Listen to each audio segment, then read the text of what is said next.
Welcome to the first episode of UFO Garage. I'm Ben. And I'm Joe, and this is the podcast where we talk about aliens, UFOs, and all things weird.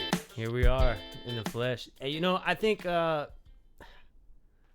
main reason we wanted to start this, man, is, for one, it's extremely fun to talk about, right? Yeah. And I think a lot of people want to talk about the subject. They'll come across things online or read something in a book or somebody saying, talking about it in like a group of friends or whatever. And you often get, pigeonholed as like a crazy person, but people want to talk about this stuff. Yeah, definitely. But a lot of the times it's always like some weird dude that you're watching on some weird show. And like, there's just not a lot of, normal representation of this subject, like people talking about it. It's always like surrounded by, right. That dude wearing that weird necklace. Yeah, it's always like a ex Hot Topic manager that decided to get into ufology. You're like, who's this guy? Yeah, no, totally. You definitely do get a little bit pigeonholed as like the weird guy at the party. It's weird because I always have to find myself.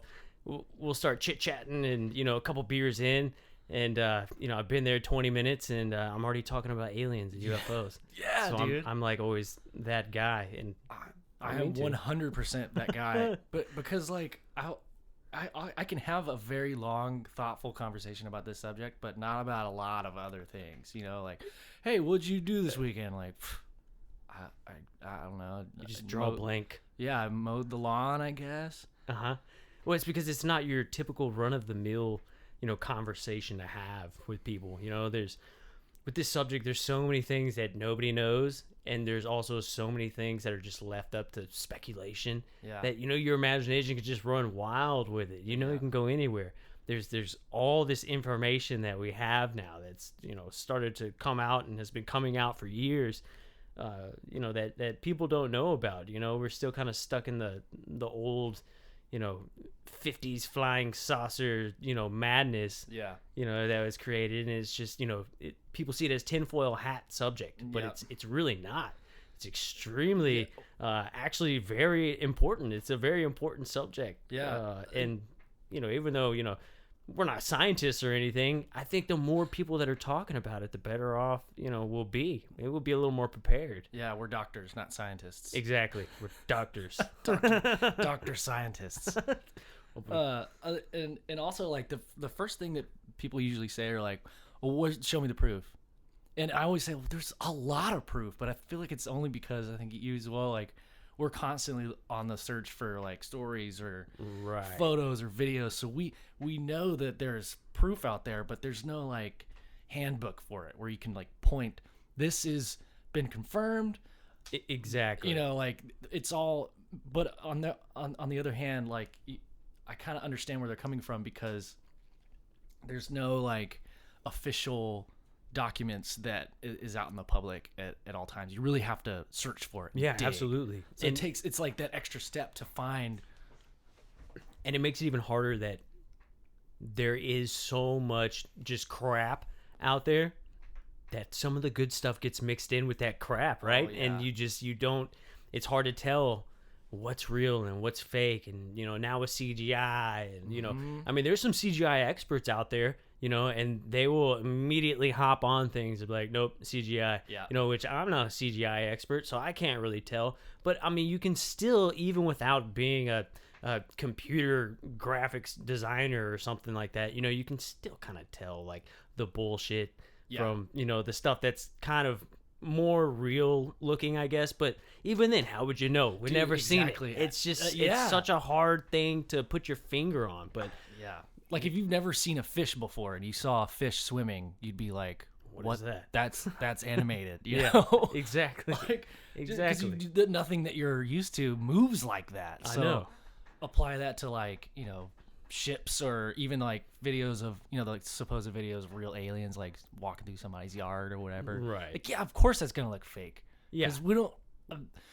Maybe their bones are made out of like silicon or some shit. They don't move the same way we do. Right. And it may look fake because it's just totally different. Right.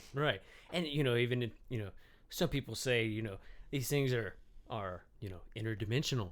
they can shift in between dimensions. Yeah. So the reason you can't ever get a clear picture is because they haven't totally shifted into our dimension 100%. Yeah. So it looks, it can look a little bit funny. And plus, like, if I were to throw a baseball at you right now, could you take your camera out and take a picture of it really fast? That's a good point. Like, no, it wouldn't be. You're not, if you're out there looking and you're set up and you have cameras, Right. even then, you still may not get a good picture of it because it's moving so damn fast. That and the fact that, like, usually they're like, those videos, every single freaking UFO video that I've seen in the past couple months has been on an iPhone. Right. And those lenses are not meant to shoot photos or video of things far away. Right. So that's why they're always so shaky, because like you're zoomed in all the way and it's all blurry and shit. Yeah. But also, what if, like you're saying, I kind of wanted to interrupt you, but I didn't. But like, what if the UFOs just are blurry? Like, because they are. Yes. I think somebody had, I can't remember where I heard that, but somebody was like, what if Bigfoot is just, he's just blurry? Mitch Hedberg. Oh, Hedberg. okay. Yeah. He has a skit. I knew I heard it somewhere. Yeah. What if Bigfoot is just blurry? Oh, man. Yeah. It's brilliant. Yeah. But, they might be, Yeah. They're, maybe because they're shifting from, a different dimension, like you're saying. Exactly. Or they're just going so fast. Yeah. So fast that, you really wouldn't be able to see it. Yeah. Even if it stopped and you were able to take a picture of it and you showed it to somebody, they're not going to believe you anyways. Yeah, probably. It's like, this is a 100% real, accurate photo I took. I got the alien to pose for me. He took his shirt off. Yeah, he took his shirt off. I put a nice background up for him. Alien nips. Exactly. And you only can take a got picture one. of it and, people still aren't going to believe you, It's almost like they want them to just come out of the sky and land on, land in their yard. Absolutely. Yeah, I think it's all like, unless somebody sees an actual photo of an alien sitting on your couch, no one's gonna believe you. Even if the government came out and said like, yeah, I feel like there's still gonna be a percentage of the population is gonna be like, fake news, fake news. I don't know, okay. Yeah, man. This it's one of those things where there's gonna have to be an event that happens that's gonna kind of get everybody on the same page, like a mass. Yeah, because like we said, even if you did have an actual photo or a picture, it's gonna be hard for people to believe you. The government's been lying about this for years and years and years. They're finally starting to come out and say, hey, these things are real. If you think about it, like all this information that's becoming super popular right now, all this stuff came out in 2017. Yeah. But nobody said anything until now. And it's like, well, why? Or ATIP was like 14 or something. The Louis. I believe so. Yeah, I believe so. Yeah, you were talking about earlier, like everything that we're hearing about happened like 10, 15 years ago, and now we're just now finding it. Yeah, we're just now kind of finding out about it. It's just kind of been buried, and the media and the news outlets, they've had all this information for a long time, and they just kind of sat on it. Yeah. Because there's too much other stuff going on, Misdirection, man. Yeah, it's a crazy time in our country, and I think it's by design, but that's kind of another topic or conversation. Dude, yeah, I could go in on that for sure. Yeah, I kind of wanted to just segue into like maybe talk about our own experiences. Yeah, totally. Nothing too crazy. Like I said, I've never had a UFO land on my lawn or anything. Okay. The craziest thing I could say is seeing a little dot in the sky moving extremely fast. Was it red? No, it wasn't red. Okay. It wasn't red. It was just like a white dot. Damn. And like I have a telescope. I stargaze. I look up at the sky. I'm pretty familiar with what a satellite looks like. Kind of what an airplane looks like. But it's nighttime. It's hard to tell. But this thing, it looked stationary, and then all of a sudden it hauled ass, like just out of view. So you saw it caught your eye. Yeah. Because it was kind of, was it, I'm interested in, like, was it moving when you first saw it? You said it was kind of stationary. Yeah, Maybe yeah. it was just moving really I'm just slow. kind of stargazing. Yeah, like almost maybe it was moving towards me. Yeah. You know what I'm saying? Oh, yeah. And I didn't, I'm just looking up at the sky, and then all of a sudden I just see this white dot like just move. It just moves like Yeah. And I'm looking right up in that area, and it was hauling. So did it look like, I guess what I mean is, like, when you look at a star, you can kind of see it like pulsating a little bit, and you can see like kind of rays coming off of it. Yeah. Was it like that, or was it No, like, this was like a very smooth, just a straight shot across the sky. Very smooth, no tail. yeah. No blinking lights. It was up there. It was faint. Yeah. It wasn't super bright. Uh-huh. And sometimes you see satellites and they are super bright. Some aren't very bright. Yeah. They're usually red. That's why I asked. Yeah. No, it I don't wasn't know why red. they're red, It was but it science. Was, it was white. Yeah, science. Dude. Yeah, dude. Science is made it tight, red. dude. Yeah, I mean that's pretty much my experience. Man, Was this before you got into UFOs, or this is? No, this is after I've been into UFOs. I mean, I've been into UFOs since I was a kid. Yeah. I think same. the fascination started from like a deep fear of the subject.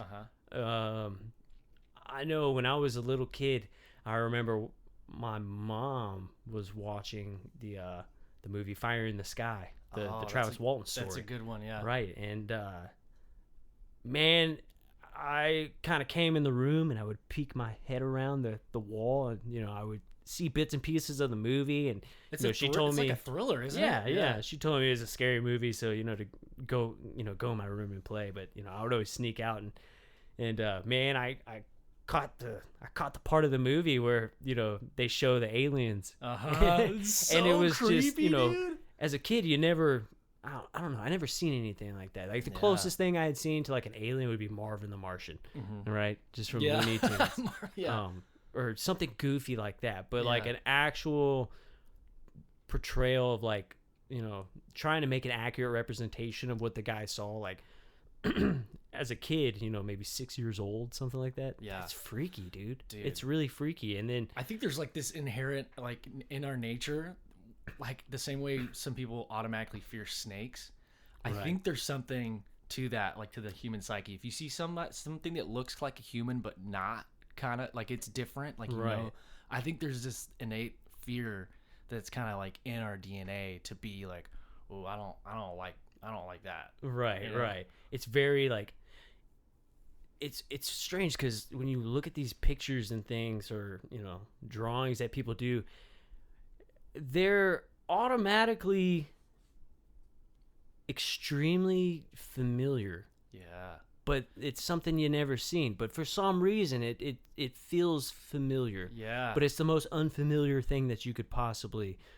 I've never heard anybody say that, but that's totally describes how I've always kind of felt about that. I've never heard you say that. That's crazy. Yeah, it's strange. It's kind of like how like things would happen to ancient people, and that information gets stored in their DNA, or it's it's hardwired into their bodies, and that gets passed down through generation. Yeah. And so maybe certain things may not be a threat that they used to be, but as modern humans, we still have those characteristics, those instincts from a long time ago. Yeah, epigenetics. So maybe that's something that possibly happened to us, to where like it is all like it's fun and games and whatnot, but maybe there's something deep seated within all of us that makes this kind of a familiar topic, even though it's extremely strange and nobody has any answers. Yeah. And maybe that's why people don't want to believe in it, because it is that like deep fear of what if it was real. Exactly. Yeah. That's a whole, I could go in on that whole subject. Yeah, too. totally, man. Because I think you can tie in religion to that. I mean, you can tie in absolutely, pretty obviously much like all of the like the pyramids and all that. Right.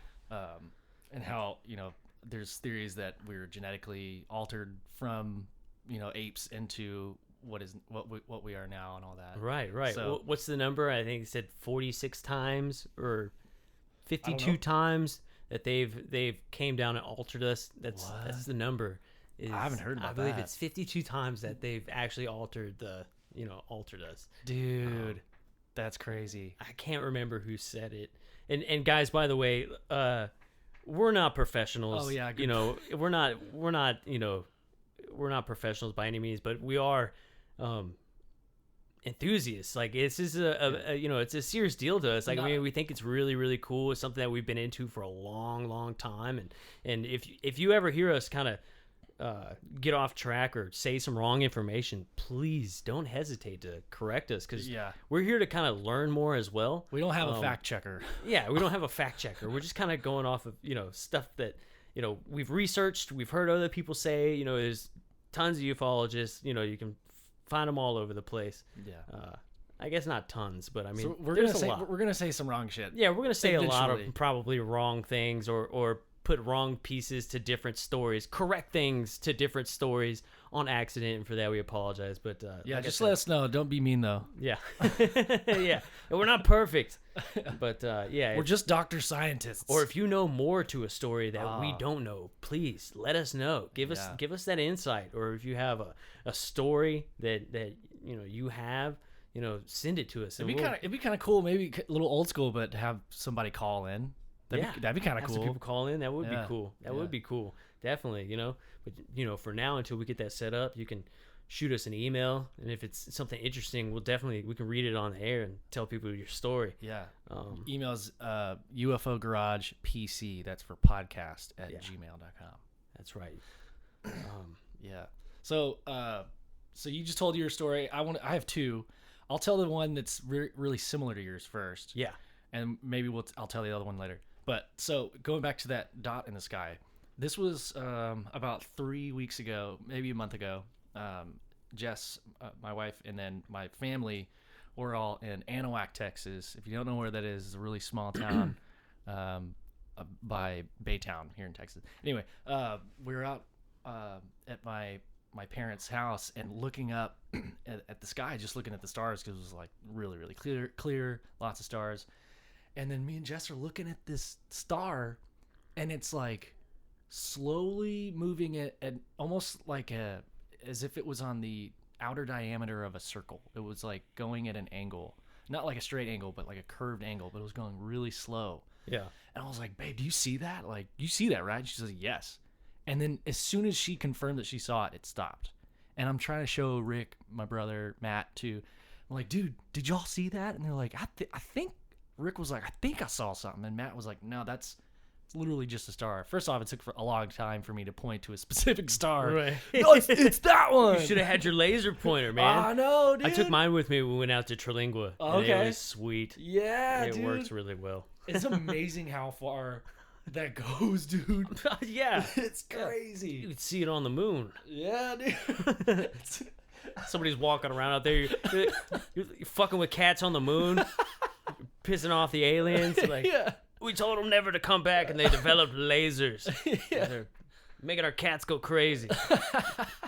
Aliens love cats, man. That's a true story. Did you see that meme I did in the document of the cat? Yeah, there's an alien inside of the cat. So yeah, it's a diagram of a cat. Like, it's also like a goofy looking cat. Like, his eyes are looking in the opposite directions. And the top says the truth about cats, and it's this cat laying down, and it's like a diagram where you see the inside of the cat, and there's just like a little scrawny green alien with a big booty, just like on all fours. It's so funny. Oh man. But anyway, so that's not like a super in-depth story, but I've definitely seen a star-like thing that it wasn't moving fast though, but it definitely moved. And then as soon as I didn't say anything until I was like, for sure, like, right, wiped my eyes a little bit and made sure that was moving. Because I mean, my wife hears me talk about seeing shit all the time. Right. Most of the time it's like a satellite, or like a small Cessna that you can't see those blinking lights right off the bat. And we live right by the airport, so like we see a lot of traffic, like air traffic. Oh yeah. But I've still seen some weird things with no blinking lights on it. Also, dude, if a UFO was smart enough, why don't they just put blinking lights on their ships so no one would think that they're UFOs? Dude, yeah. It's super easy. Hey, Zoltar, we're going to run by Home Depot and pick up some of those flashing lights before we land. Dude, they only sell those at Walmart. That's why everybody looks so weird, dude. Yes. Oh, dude. Yeah, that makes perfect sense. Why wouldn't you just go buy some blinking lights? Yeah. They're like, I don't want to mess the paint up. Yeah. Yeah. They want to keep it smooth, dude. They're all about aesthetics. No straight lines. No, man. All curves, smooth. But yeah, and then so I guess my second story, it's a little bit longer than that one, but there's some more detail. So this was like as I was getting into UFOs, like big time. This was when YouTube started being like a big thing. I think this was like 2005 or 6. I could be totally wrong on that. Maybe I just wasn't. It was just big to you. Yeah, it was like yeah. It became a big deal. Or like E-Bomb's world was really big until YouTube came out, right? So, yeah. Anyway, so I have always been into UFOs. Like I used to have this shirt as a kid. I was like 3 years old. I wore it like every day. It had an alien face on it. But anyway, I've never really seen like videos until YouTube came out. Started YouTube and stuff. And one night I had a couple buddies over at my parents' house, and we live on the lake. And then there's this bridge or road, a dam that goes over the lake. And for those of you that know Fort Hood, it's a large military base here in Texas. I think it's the largest. It's pretty maybe big. In Texas, Yeah. or I don't know if it's the U.S. or it's just Texas, but it's like the largest military. It's pretty close. If it's not the largest, it's pretty close. Yeah. So I've seen some weird lights out there. I've seen jets fly over at night, and during the day I've seen Black Hawk helicopter. I don't know if they're Right. black. They're black helicopters with no lights. Well, they definitely train out in that area. Yeah. Well, so yeah, I mean that makes sense. And they go completely black. You can't see no shit. lights, and they're allowed to do that because they own most of that land out there, so Yeah. they can do whatever the fuck they want to. So, but I've never seen what I saw on this fateful night. So me and my buddies are literally watching YouTube videos of aliens, and I get a call from a friend who lives across the dam, and I guess she had stopped on the dam because she saw these lights over the lake. So she's parked, and she's like, "Hey, you have to come check this out." She knew I was like in UFOs. So me and my buddies drive over there. We're driving across the dam, and we look to the left, and over the lake, like dead center over it, were 5 orange orbs. If you were to hold up a dime, that's probably how big they were. They were They were pretty big. huge, dude. So we're driving in it, and they're like a stair step, kind of like at an angle. So they're kind of a formation. I couldn't tell. I still don't know if it was one ship or just 5, or 5. Maybe it was one object. Maybe it was just 5 different orbs. But man, my chair's all squeaky. So 5 orbs, and we're like, freaking out. And we drive to this little parking area at this dam, and we all get out, and they're still there. They're like, I think they were up there for like 8 minutes. They were not descending. There was no smoke above the lights. The refraction of the light was like, how I was talking about when you look at stars, there's like light rays coming off of it. Yeah. There were no light rays. It was really smooth, round, almost like a ball with like orange LED in it or something. There was no noise. I mean, they were pretty. I mean, not too far away, but I don't know if it was a drone, would it have made a noise that we could hear? I don't know. Yeah, but I don't know. But they would like disappear. One would disappear, and then one over here would disappear, and then they'd all go black, and then show back up at the exact same altitude. Huh? Yeah, it was really weird. Yeah, that's pretty crazy. We sat out there for like 8 minutes, and by then, so many people had come over and stopped that they're running out of spaces for people to park in, like To just check it out, right? It was an event. Oh, Yeah, and my buddy Luke got that on his not an iPhone, but his camera phone. And back then, like even like 2005, the cameras were shit. Yeah, but he still got it on film. that's cool. But yeah, he didn't have it anymore. It sucks, but it was a shitty video anyway. Man, you remember we played in Houston at the hotel. We were coming back from the hotel, and Me and Joe used to be in a band together, by the way. oh yeah, we dropped that and started doing podcasts. Yeah. No, we didn't drop it, but yeah, man. So we're driving back from Houston, right? And I'm looking up in the sky. I look over to the left, and I see this weird. I see an object, and then I see it looks like a bubble.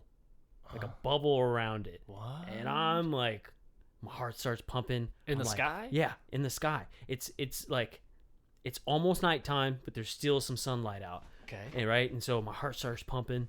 I'm like, dude, this is it. This is it. This is my shot. Like, I saw one.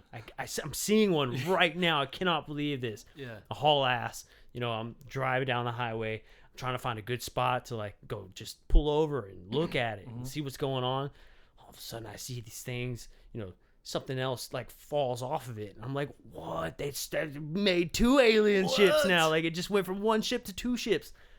Turns out it was a rocket that they had launched from out there. What? And, you know, SpaceX, you know, has a whole bunch of land that they bought out there, and they do a lot of testing stuff. Near Houston? Yeah, on that area. And so, you know, if you've never seen anything like that, and then you see it and you don't know what it is, holy cow. Okay. Like, I finally, like, after about 15 minutes of looking at this thing, I was like, I bet that's a rocket. Damn. I bet they're testing a rocket. What was the bubble then? Like, dude, it was the rocket going up in the air, but it was displacing. Yes. Okay. Yeah, so you could see the bubble that it was making of like the condensation and you know, airflow around it. Yeah. And then I guess there's like little side boosters that come off the sides. Oh, okay, and so that's what that was. But dude, if it was the craziest thing. I thought it was like a parachute at first or something. I couldn't make it out, but then it started going like across the sky and not up. It was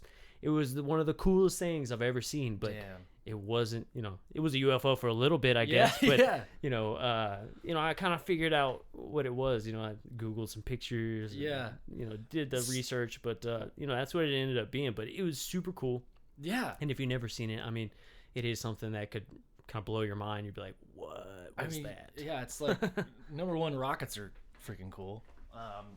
I mean, when you see the SpaceX rockets, I mean, out near California, I guess they do some tests out there. Mm-hmm. Have you seen those videos where it's like Aurora Borealis around it? Yes. So maybe that's kind of the same thing that you're seeing. So like this displacement, and then like the altitude and how the light hits those. Yeah, they make kind of like a spiral in the sky looking thing, and it's just the boosters falling back to Earth. Dude, so have you also seen there's like a diagram, there's a picture on the left and a picture on the right. The picture on the left is a photo like what you're explaining, what we're talking about. And the photo on the right is this carving from like the 1500s of, it looks the exact same. Yeah, it's got the spiral with the little cone coming off of it, like it's shining down to the earth. Yeah, dude. Yeah, dude. There's paintings and all kinds of stuff. Yeah. And it's pretty crazy that we basically made something that replicated that today, but people were painting that exact image a long time ago. Long time ago. Thousands and thousands of years ago. People were painting and carving that exact image. Yeah. And it's, you know, it kind of makes you think. Why doesn't I mean, some of those things you can look at it and be like, nah, I don't know if that's right. But some of them are like, that's a UFO. That's not, they're obviously painting something that they've never seen before. How would you draw a rocket? How would you draw your experience? Probably exactly how they did. Yeah. You know, like, it looks something like this. It's not that they're, you know, it's something that they don't know how to paint, so they just did the best they could. You know, a wheel within the wheel is a good example. Like, right. If you don't know what you're looking at, I mean, that's the best thing you can think of. A wheel. What is a wheel? It's like this circle, and it's got these straight lines through it, and you can roll stuff on it. Yeah. Well, that doesn't make any sense. Are you mad? Take that tinfoil hat off your head, son. No, I swear to God. Yeah. It totally, like, it rolls things. Like, before the wheel was used widely, they were like, what's roll mean? Yeah, what's that? Like, what is rolling? You know the thing that Uncle Chad did the other day down the mountain? It's kind of the same thing. Fucking Uncle Chad. Uncle Chad. Yeah, dude. It's yeah. If you never seen something like that, how would you know? Have you seen that thing where the cave paintings where they put the picture side by side to like a satellite image, and they look almost identical? And so the theory is basically an advanced civilization lived a long time ago, right? and something happened and they lost a lot of it. And so the only way that they could kind of, like show, they were like, look how advanced we were. Right. They painted satellite images to show people like, yeah, we've already seen it from above. Was it satellite images of Earth? Of like, yeah, people, animals, things like that's why like the cave paintings, they look like a little more elongated, and they're always in like earth tone colors. It looks pretty crazy. It was a crazy little theory that just kind of like, yeah. Well, I mean, it's earth tone colored because they were obviously getting their pigments from the earth, and they were painting on a rock wall. So of course it's it's rock colored, earth tone colored. But the idea that they were painting satellite images, either something that they had observed or something that had been shown to them from above, the photos from above. It was pretty crazy. That's pretty cool. Yeah, we'll have to get a picture of that and put it on the site when we get it up and going. Just so everybody, if anybody's listening to this and wants to Google it, well, I'm gonna try to Google and try to find it. Yeah, try and Google it. It's cave painting. Yeah, type in satellite. Do satellite images of what was it? A camel, right? Okay. Satellite imaging of a camel. And it'll bring up this crazy image where you're looking at, right there. Where you're looking at camels, right? Satellite imaging of a camel. You see? Oh. But it's the shadow. That's the shadow, right. Of the camel. Okay. And then the camel is that little, just white slit. Right. But then you look at the cave paintings. Okay. And if there's any cave paintings over there, do just add cave painting to it? Add cave painting to it and see if it pops up. But it is kind of crazy to see that there's a little bit of I'm super interested. I want to see what this looks like, dude, because it seems silly, obviously, but okay, is this the one you're talking about?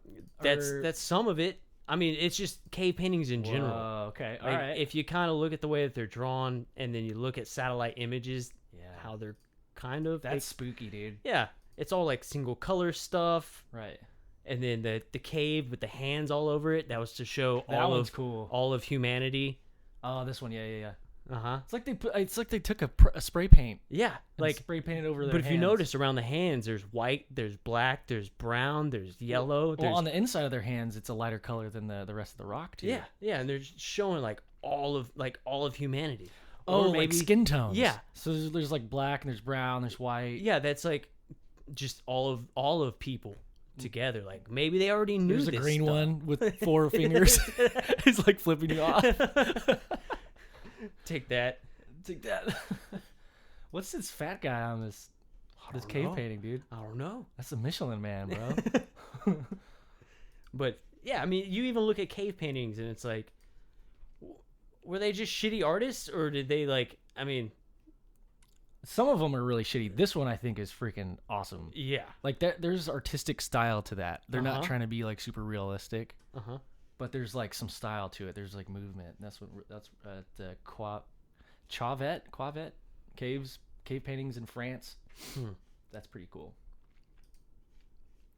Sweet. Well, that was fun. Yeah. Totally. Dude, I'm gonna grab a beer real quick. Yeah, go for it, man. Do you need one? Yeah, man, grab me another one of these.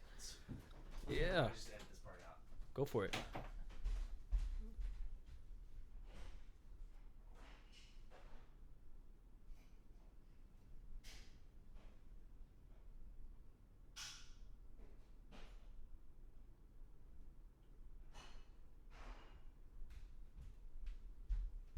Sour beers? Sour beers? Yeah. It depends. I'll taste it. Yeah. Give it a taste, and if you like it, I've got one. Tropical Brute. It's really good. All right. Well, Ben went to go grab some beers, but yeah, we're UFO Garage right here out of Austin, Texas.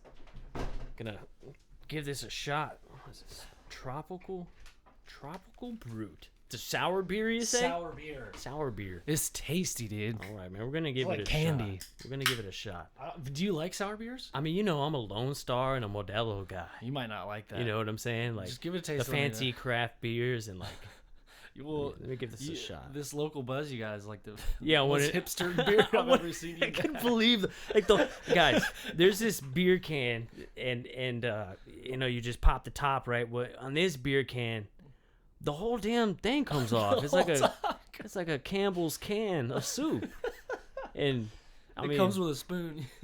it's a pretty crazy top, but yeah, I got it because I wasn't sure like what you drink, but I always know that you have like some goofy colored can that you're drinking out of, so I just figured I'd stop and pick one up. But that is kind of cool. Let me give this a sip.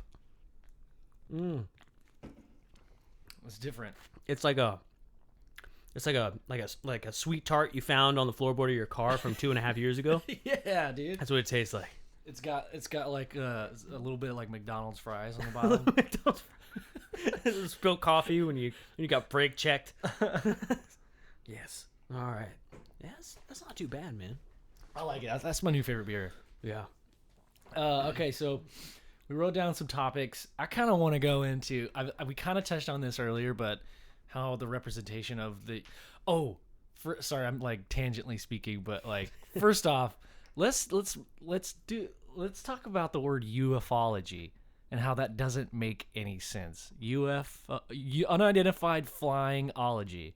That's what. Yes. That's basically what it is. Unidentified flying. Okay, so yeah. Anyway, so ufologists. The study of unidentified flying objects. Yeah, I don't know what that would be. I think. What's the acronym? What do you mean? TSU. The study of.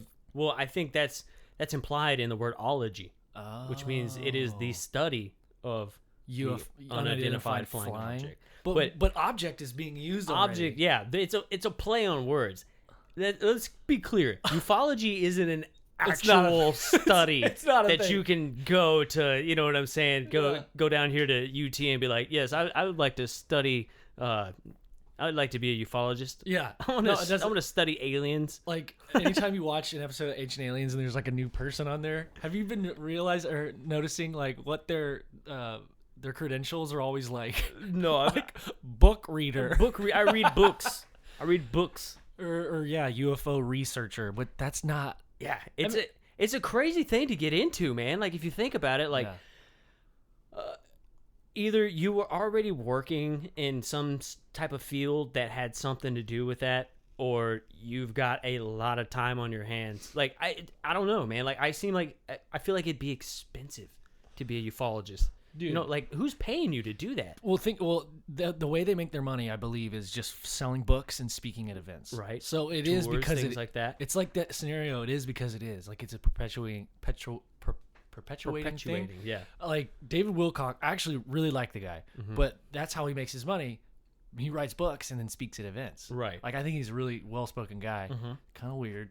Have you ever been to his website? Like his bio? Not his like actual bio, dude. Isn't he the reincarnate? Yeah. And I think he believes it too. Like he does believe it, dude. He believes it, and he doesn't take showers, right? He doesn't. Yeah, take apparently he's a stinky boy. Yeah, I don't. But I guess the natural bacteria on your body keeps you clean. That's false. That's the thing he goes with, I guess. No, dude. Depending on what you eat and how you live your lifestyle. If he has ever sat in a hot bus with no AC, you telling me he's not going to scrub his balls afterwards? Dude, I don't know. Imagine how bad he's... I don't know if he does, but he definitely should. Ugh. Yeah? All right, I feel bad I'm talking, but that's weird. It's all right. Well, we can talk about Lenny Kravitz, because that guy apparently stinks too. I don't know. But it doesn't mean that he's any less of a badass. True. Sometimes badasses just don't take showers. Maybe he's just a badass and we just don't. I'm a badass occasionally and I won't take a shower for like 2 days. But I don't feel bad. I just feel dirty. I can scratch the nastiness off my like maybe if I don't take a shower, I'll be cool. Yeah. But yeah, like talking about the people in this field that represent, and the only reason that they're in the public eye is because they're speaking at these events and writing these books and on TV shows and stuff. Like there's not a lot of normal people that are into this kind of thing. Right. I mean, it definitely doesn't seem so. Yeah. It doesn't seem like the type of outlet that, I don't know, I guess if you're a quote unquote normal person, this is probably the last thing on your mind. Yeah. You know what I'm saying? And I'm not saying I'm normal, but I'm still a pretty weird guy, but I don't feel like we're as weird as some of these people, you know? I mean, we go to work, we work our 40 plus and pay our bills and whatnot. We're pretty average dudes, but it definitely takes a certain kind of person to do this kind of work. To just, when you go to a party, just to even hold a conversation with somebody long enough on the subject, takes a certain kind of person. It really does. Because me and you, like I said, I mean, we're doing a podcast, so we can sit here and talk about this hours. And we're compared to most of the crowd that we hang around with, we're relatively strange. For sure. We're definitely the strangest out of that group. So it makes sense. I'm not trying to say like I hope that didn't come across like no. We're all weirdos. Like everybody in this field has some quirkiness to them. Whether it be like you're just weird or like you're so brilliant you're weird. And a lot of these people are extremely intelligent. Dude, they're all David Wilcock, I think, is they're all genius. PhDs or like scientists, or like you always know those kids in school who are like extremely smart, but like their social skills are just out the window. But they're brilliant. You're like, God, that guy's gonna make a lot of money one day. Dude, but he's so weird. Man. And they smell, right? And they all smell like shit. They don't take baths. So maybe we're starting to see a little pattern here, but no, dude. I mean, we take baths. We're relatively normal, but it's a strange thing. That's a weird flex. Yeah, it is. It is. I'm anxious. I wonder if he's like annoying about it like vegans are. Like are you taking a bath right now? Well, let me tell you something about baths. Yeah. Can I just can I give you the rundown on baths and how just unnecessary? How much time do you have? do you have a moment to talk about body cleanliness? They just they just bring up his no bathing like in the middle of a random conversation. All right, so we got a couple of photos kind of looking at this subject, like so the subject is why can't UFO researchers just like kind of be normal or look normal? There's always some kind of quirk about them, like either if it's like their hair or something. Looking at Louis Elizondo, he's got like this Guy Fieri Billy Goat thing going on. But he worked for the military, or not which the military, makes him a badass. The I guess something in the government, ATIP, right? That's what you were saying. Okay, so explain. I guess I don't know. So what we were told maybe it was it this year when all this came out, or was it? Yeah, it was like pretty recently. So I mean somebody made a claim. I guess it was the Pentagon.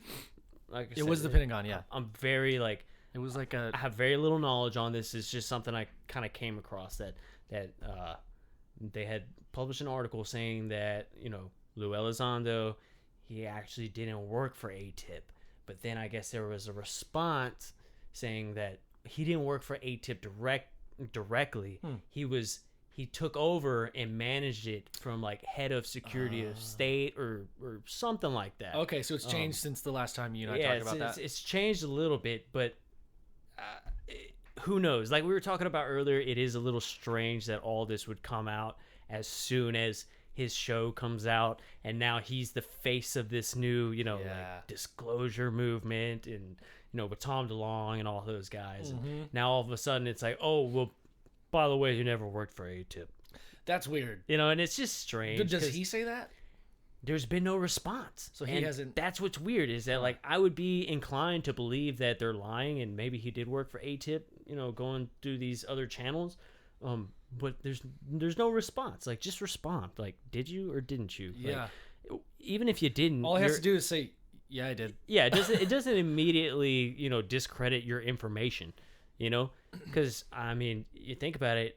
A lot of people in this world fake it till they make it. You may have a whole bunch of information, and the only way people are going to listen to you is if you say, oh, I used to work for the government, or I worked in this field. And people are like, okay, well, let me hear your information.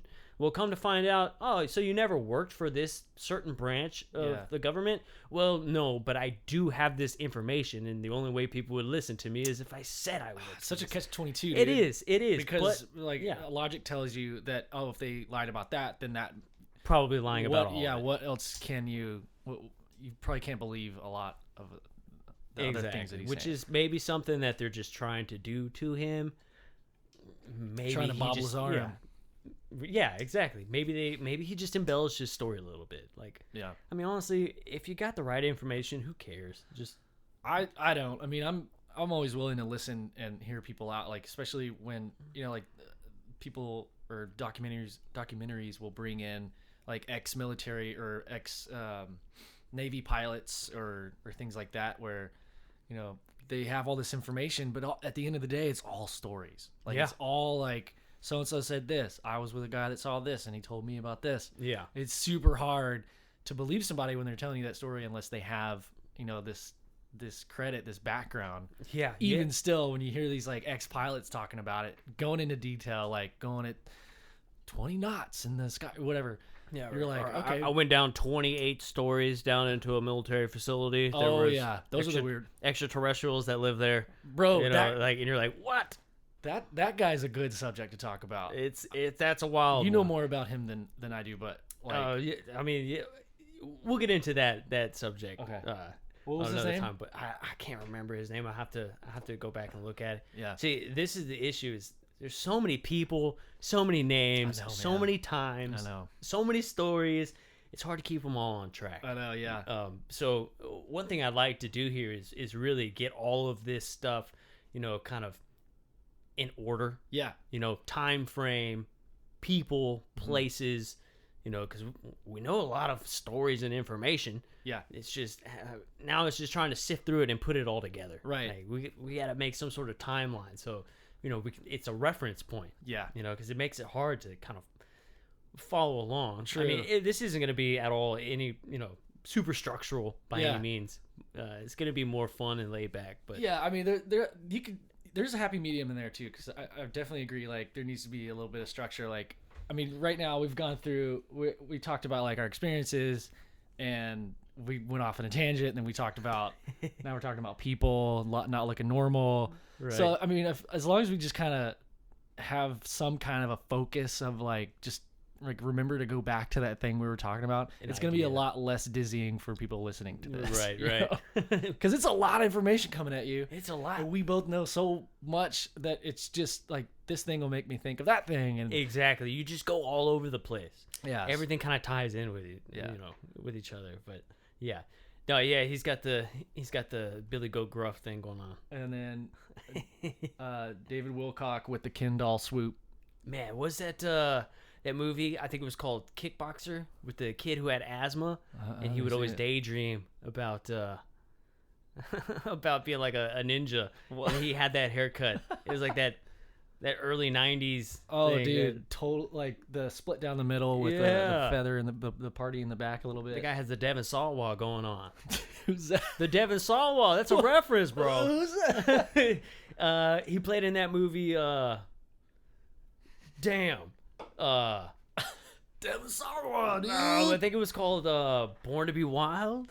Oh. It was an old movie. All them kids had that haircut in that movie. Jonathan Taylor Thomas, like all of them. Leo. Yeah, that was the haircut. That was the haircut. And then we got this guy, Giorgio Tsoukalos. Everybody makes fun of him though. But he chose that haircut. That was his choice. That was his choice. He did that. It was like, what if instead of combing it over, I comb it up? Yeah. Let's comb it up. No, I think he has a convertible. And he just sticks his head out. He puts gel in his hair and then goes as fast as he can down the highway. Yeah. But Giorgio, you work from home. Yeah, well, I'll be right back. I got to go do my hair. Yes, that guy. So if you watch the old Stargate movie, at the end, there's like, the special features on there.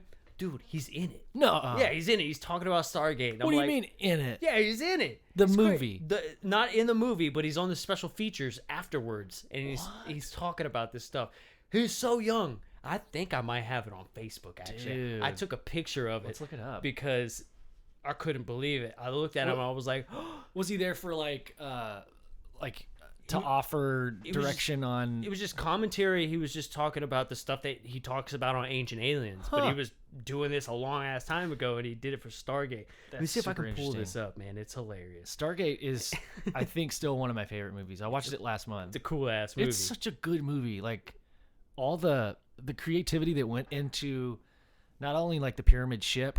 I mean, it's kind of a little expected, you know. Yeah, like it's a little too on the nose, the shape of that ship, but the fact that it uses the pyramids as like a docking station is super interesting. Yeah, that's kind of cool. And then like all the eagle heads and the dog heads and all that, like going back to all the paintings of the different gods with like the different animal heads and kind of bringing that into the real world. That was super cool.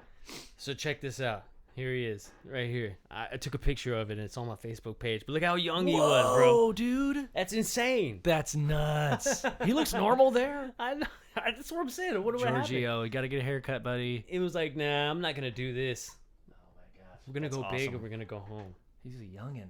Dude, he looks super young in that movie. Wow. Yeah. Yeah, he's pretty crazy looking. I don't know, therefore aliens. Yeah, therefore aliens. Man, he gets shit on so much. He does. But he was on the Joe Rogan podcast, and it was really good. Was it? Yeah, it was really. He's a cool guy. People like he's super normal when you get like actually talk. People make him like a huge joke, but you know he's just one of those smart ass dudes. Like he's just got a lot of information, man. Yeah, dude. It's such a cool thing to like, you know. Had I known what I know now, you know, as an older guy, like, yeah, I totally would have been like an archaeologist or something, you know. Bro, but it was that like, would have been so cool. Nobody ever makes that kind of stuff appealing to you, like when you're younger. It's always like, yeah, you're gonna grow up, go to college, become a doctor or a lawyer or something. Nobody's ever like, hey, go dig in the dirt. Yeah, there's some cool shit out there. Yeah, go explore, be an adventurer. You know, I've got a friend that, you know her. We worked with her, Taylor. She's is she an archaeologist now? Something like that. Yeah, dude. Yeah, it's been a while since I've spoken with her. Yeah, I follow her on Instagram. She posts like stuff that they find out in like West Texas and like pottery and necklaces and like jewelry. It's like, I don't know how long or how old it is, but I remember it being like an astounding number. Yeah, like a couple thousand years old. Damn, which is nuts. I could be totally wrong on that, but I felt like it was a big number. Yeah, I mean, if you're digging for stuff like that, it's definitely been a couple thousand years, bro. Mm-hmm. You know? But so you were talking about like, kind of the structure of things, because in finding that happy medium, and I mean, obviously this is the first episode, and we're still trying to figure it out. By keeping it like kind of tangent, and we could kind of go off. I think it would be interesting to like talk about the history of things and kind of break things down, like you're saying, like start like for you, like what's the first occurrence or like proof that we could talk about to kind of start and then kind of go like through a timeline. Yeah, I mean, a lot of people start at Roswell, but I feel like there's a lot of stuff that happened before then. Before Roswell, exactly. Yeah. Like, I mean, if we're going off of what's been recorded, I mean, they've apparently known about this stuff since the 30s. Yeah. You know, so Roswell didn't happen until the 40s. So with that crash, there had to have been stuff that happened before then. Where are the other crashes? I'm sure that's a really simple answer that we can find right now. Did they already know about it before the Roswell crash? I'm trying to think. Okay, it's 1947. Yeah. 1947 is when Roswell was, right? And then a couple months after that, the United States Air Force became its own branch to secure the skies. I've recently found out about that. Yeah, that's weird. So the Army took care of that stuff, but then after that, we needed a way to protect the skies. Is that the reason the Air Force was invented? Is that the reason the Air Force became its own branch? Is there something happening right now? Space Force. That's making Space Force become its own thing. Yeah. Like, it's all ha-ha laughable. Donald Trump is doing Space Force. It's just one big joke. Right. But is it really a joke? I don't think so, man. I think there's a reason. It's the same exact example that we experienced in Roswell, like what you're saying. It's Air Force, and now we're doing Space Force because there needs to be another, I guess, department that's in space all the time watching our backs. Right. Maybe, I don't know. I could go deep and on an idea that I have. I know. But like, is there already? I don't want to scare off anybody that's just listening to this. Like, like you could go too weird. And kind of turn some people off. Is there already a space force that's been established and has been there for years? And this is just the way that they're going to bring that to light and make it public, is say, okay, now we're starting a space force. Yeah. So over the next 40 years, the public sees us creating a space force that's actually already been up there. Yeah. They're already established. They're already doing stuff. They're already meeting things. Right. And well, the fact that they made it public, and that it has also existed already for a long time, is exactly how I think if we were to run the government, that's how I would do it, because I don't want my enemies knowing that I'm gonna make a space force. You want it that should already be established, and we already have a presence up there, so don't mess with anything we got going on. Like Russia, or not saying that they're enemies, but other countries that we've been technically not super against, but in the past, we don't really want other countries to know about our technology or advances or anything. I mean, you could also say that same thing about the question of are some of these UFOs are technology, or are they extraterrestrial? Extraterrestrial, Man, it's unfortunate, but I would probably say most of the stuff we see probably is ours. Dude, I fully believe that. It's probably ours. Yeah. And the stuff that on occasion happens might be theirs, but it's probably ours too. It's probably ours too. And that's kind of it's a rental. Maybe the bummer of it all is that maybe all the stuff that we're seeing is ours, but could be a big bummer. But if the documents are released and they're talking about the ships that we have now that have been reverse engineered, where did that come from? Dude. Whether they're all ours now that's flying up there, where did the original one come from that you had to reverse enginear? And don't tell me the Germans did it. Because that's what I was going to say. The Germans get it from. Okay, so all right, I'm gonna go ahead and get into a weird subject, because there's no proof behind this, but go for it. All right, so the Nazis, as we both know, they sought out not only just art but technology. They had the most advanced scientific revolutionary things at the time. Like they were creating tanks and planes that could fly faster than ours and things like that. But there was also this... The Wunderwaffen. The Wunderwaffen. The Bell. What was it called? Something Bell. Anyway, so I'm trying to look up this person's name that I got this from. I think it's no, it's not Ann Jacobson. But anyway, I'll look it up later. But so there is some proof and documentation of this section of the Nazis that were really big into the occult, and they would do these ceremonies where they would contact.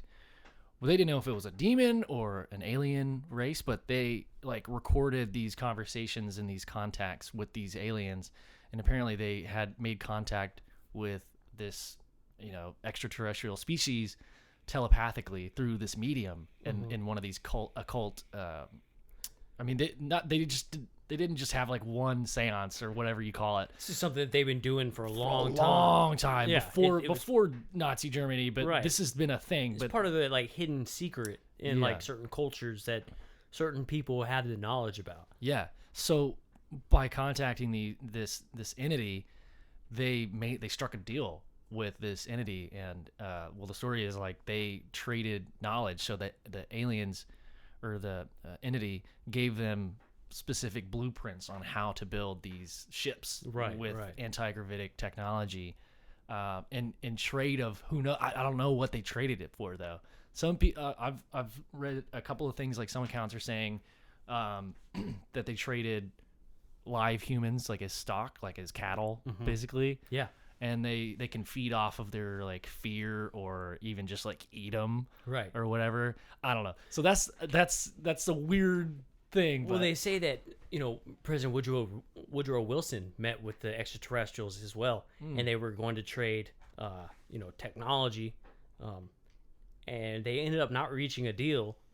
But he actually had almost that same exact meeting for us. Like Woodrow Wilson? Yeah, presidents have met and traded technology for, a small amount of the population able to be abducted. Oh, yeah. Turns out that the extraterrestrials lied and they abducted way more people than they were supposed to, but there's nothing we could do about it. But we did get our technology through these trades. Yeah. And so that's where we are now. Yep. But so maybe now we're stuck in a situation where maybe they're here to trade again, but there's nothing we could do. We can't say no. yeah, it's like, nah, how about you guys just stay up there? Yeah. You're exactly right. There's nothing that we could do. And so on that kind of same line of thinking, if you were an entity that had all this power and technology that you could control, I think we're still recording. It looked like it stopped. That would have sucked. I forgot to press record. Oh no. Actually, I am going to stop it really quick just so we can save it because we've been going for a little while. Okay. So be right back. I didn't press stop. All right, we're back. Okay, so back to that whole concept of if you were a part of this, entity, like putting yourself in their shoes, and you needed the human race to feed off of, you would want them to be, like, it's almost like you don't want to totally annihilate the race because you need them. You found a new food source or an energy source. Maybe they feed off of energy instead of physically eating somebody. Right. But you know what I mean? Mm-hmm. Like that would make sense, right? It's almost like us with free range chickens, Right. It's kind of fucked up to say, but yeah, I mean, it's essentially could be what we are. Because we're talking about like there's nothing we can do. Right. So why haven't they just killed us all yet? Well, why haven't they killed us all yet? Maybe they need us. Right. Maybe they need us. Or, I mean, this kind of goes into like, there's different points of views, right? You have one point of view where they're, we don't want them to find out we're here. If they find out that we're here, they might just kill us all. It might be like the Europeans discovering America. Look what happened to the Native Americans and this and that. But I'm not sure, because if they've already been here, then why didn't they already just wipe us out, right? Yeah. And also, maybe there are some that are here to help. Maybe there are some here who are here to harm.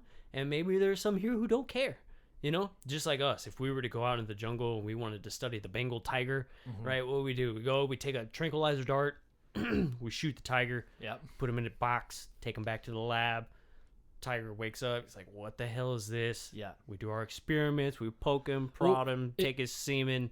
If it was a new species, like we right. found a new type of tiger. Exactly. That would be the first thing we would do. Yeah, we'd experiment. We want to know what it is. And then we take it back to the jungle and we open the cage and let it run off. And wake up like, what? I don't remember anything. What happened? Yeah. Exactly. All I remember is like flashes of I was on this table and there's bright lights and there's like people poking me with stuff. It could be that they're not harmful at all. Maybe they're just curious. Yeah, they just want to know. And it's the first time that anything has ever been able to pick us up and experiment on us when we didn't want to, and that's kind of intrusive.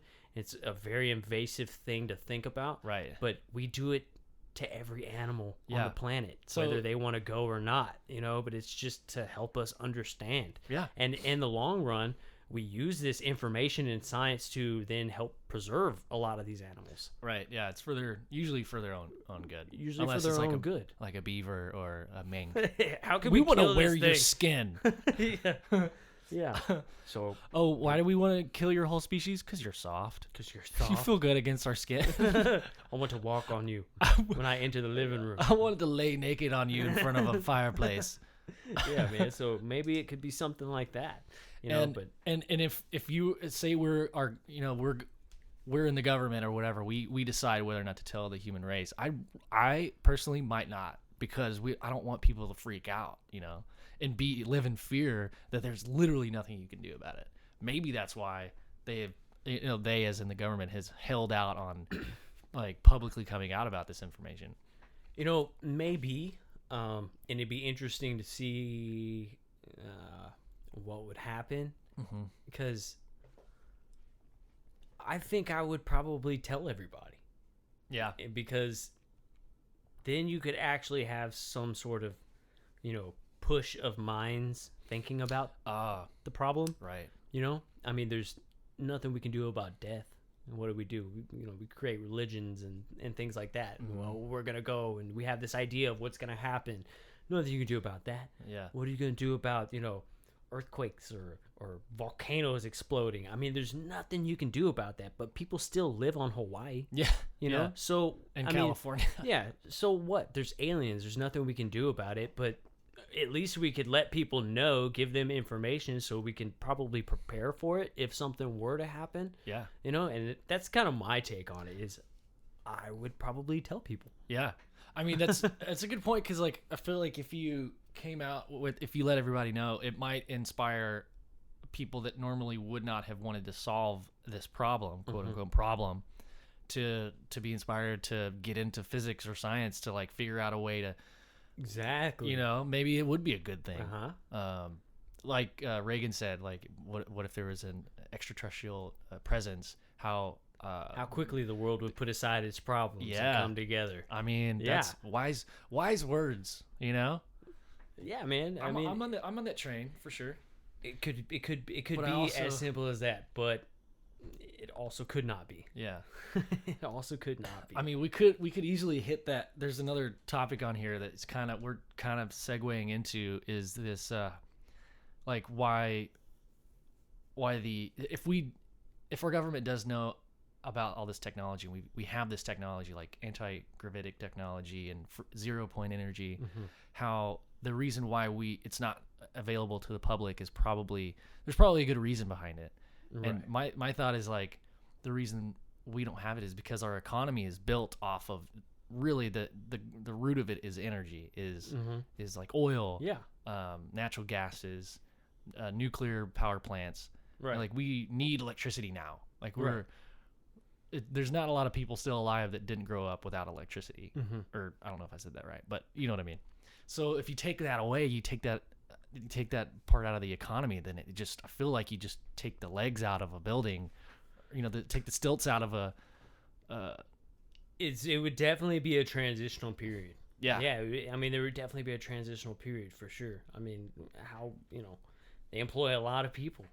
And how, if it takes, 500 power stations now, and then you have this technology that could take 500 stations and turn it into 3 stations that are producing energy, what are all those people going to do? Yeah.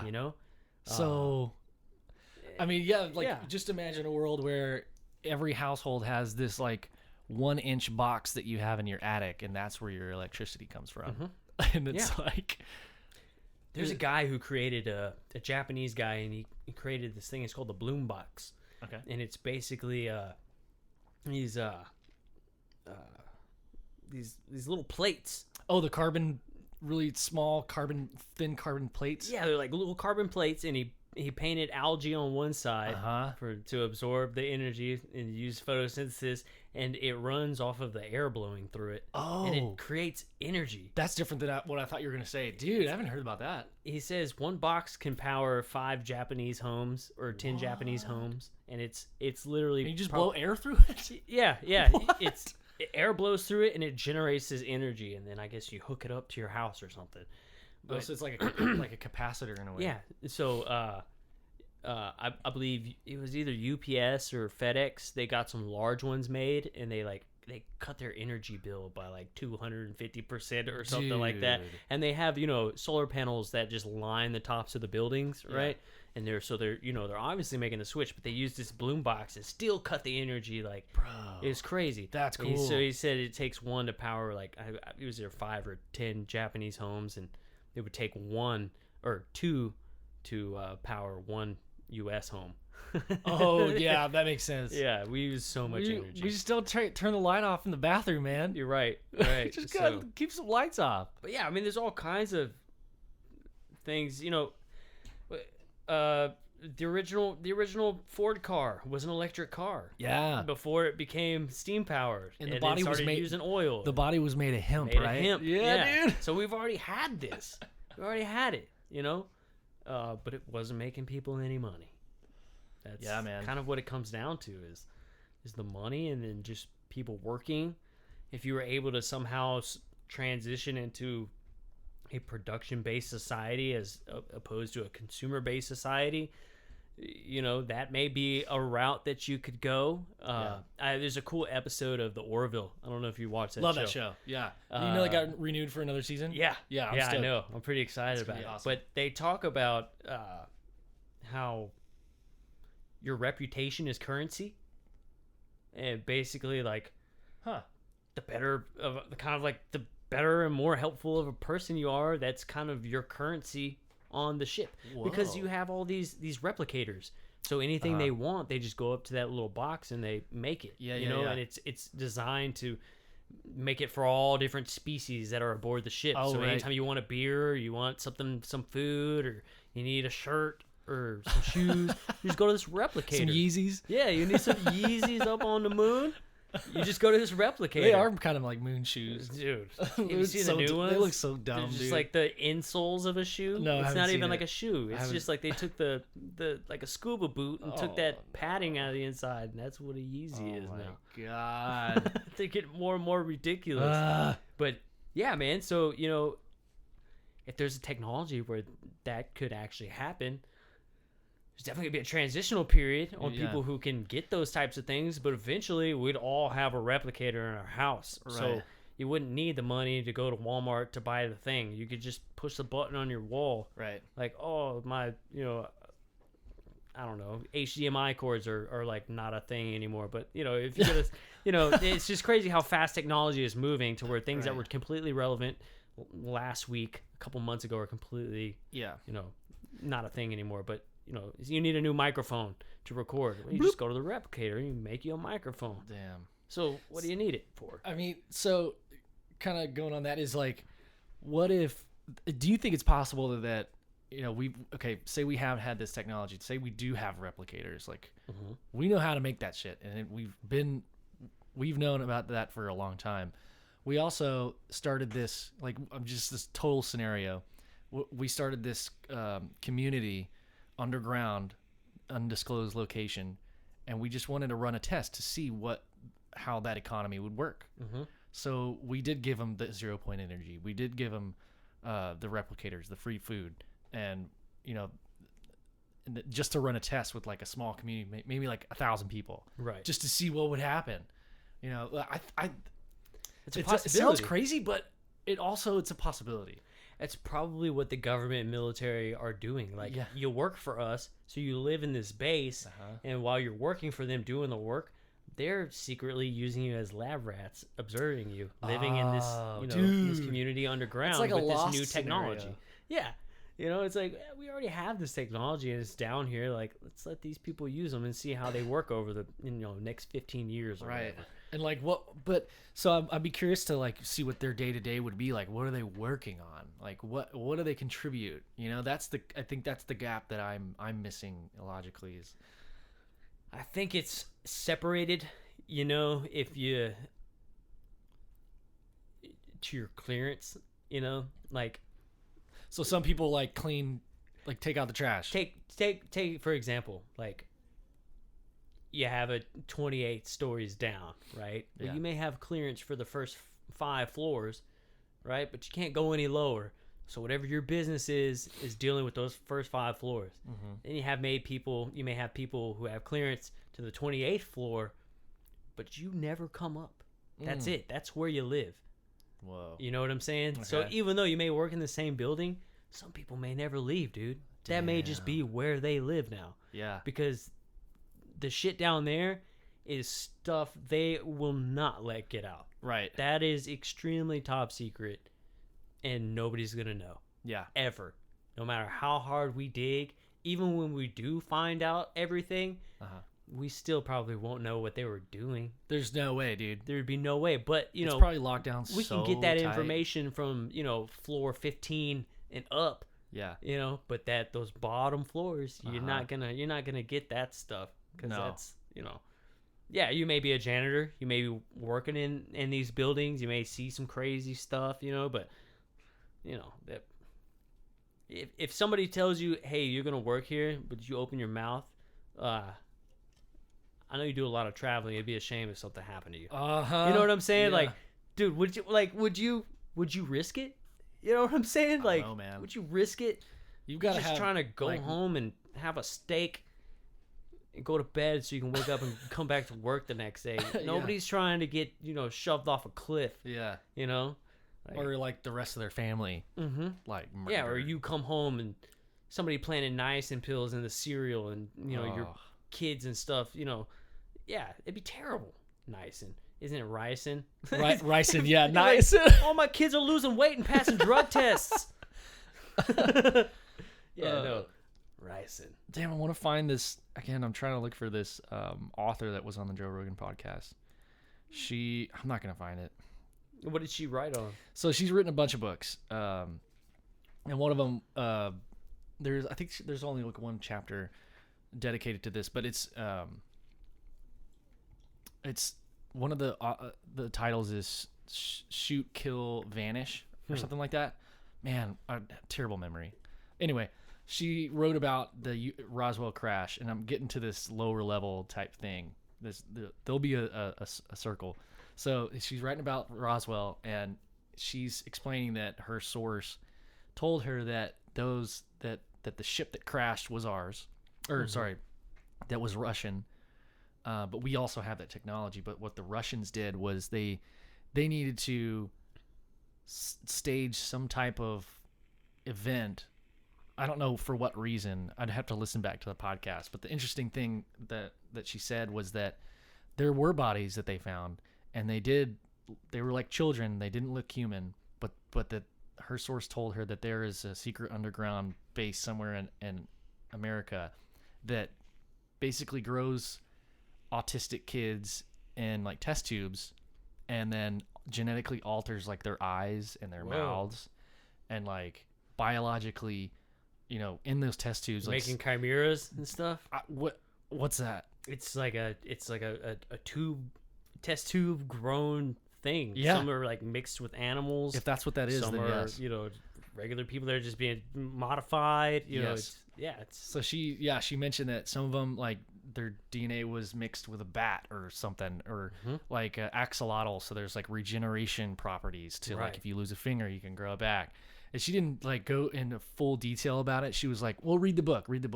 She really wouldn't go into it. So I'm interested. I kind of want to read the book now." Yeah. But yeah, I thought that I've never thought about that but it sounds plausible, right? Like to take something that was grown that it is mostly human, but when you see a person with these diseases, like they look a little different, and I don't know, it just sounds really fucked up. It's absolutely. It's definitely. I mean, they're growing babies in test tubes right now, bro. Yeah, like it's definitely a thing. It's definitely a thing. It's gotta be. There'd be a lot of people where they're like, "That's crazy. Nobody's gonna grow a baby in a test tube." Yeah, dude. Yes, they are. Yeah, they are. They're going to. I mean, there's science, bro. Dude, science, it's bro. Crazy. It can get pretty crazy. I mean, there's some rough. Science isn't always pretty. Yeah. We know that just from history alone. Science isn't always pretty. But there's some things that we found out. I mean, you take Hitler in the gas chambers. This is a pretty touchy subject, but there's a lot of medical advancements that were made out of those experiments and stuff. And, by no means am I trying to make light of that situation. Terrible. Right. Fuck that guy. Yeah. Right. Obviously. But there are things that came out of that benefited, the medical industry and, humans as a whole. Yeah. Discoveries that were made. And, if they got this secret lab underground where they're mixing DNA, with people, I mean, they can do it. It is a thing. It's not a myth. Yeah. It's not some sort of conspiracy theory. Somewhere, somebody's doing something like that. Yeah. The question is, like, what for what? What's the purpose? Are they going to, like, slowly put in our water supply some, genetically altering substance that's going to make us live longer? Like, I don't think they would give it to the public like that because like maybe they're only doing those experiments to benefit, like, the 1% or the people that actually run our government, and Right. higher up people that no one will ever know their names, Like the blood transfusions, the full blood transfusion with like young people blood and stuff. That's real. Keeps you dude. younger. Vampires, dude. Taking, Alex Jones, Black Hawk helicopters. They're vampires.